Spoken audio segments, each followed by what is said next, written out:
rahmatullahi wa barakatuh. Today the topic of my speech is the mosque.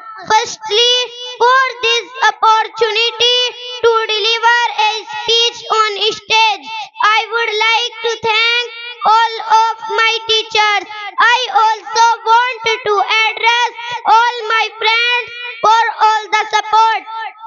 A special thank to our overseer Mufti Abdul Wahid Sahab Qasmi and Principal Maulana Hussain Sahab.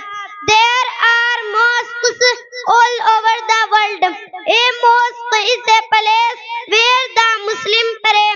There is a mosque in Medina.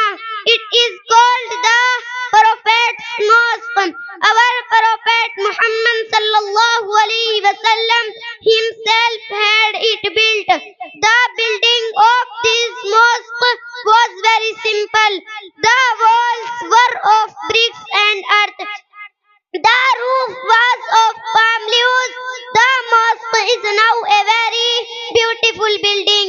A mosque is a place where the Muslim pray. Masjid is the Arabic word for mosque. Most mosques have tall doors. These doors are called minarets.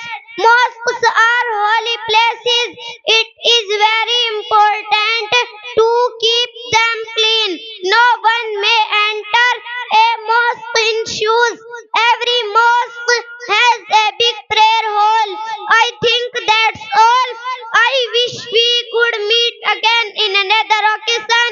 Thanks for your attention. Assalamu alaikum wa rahmatullahi wa barakatuh.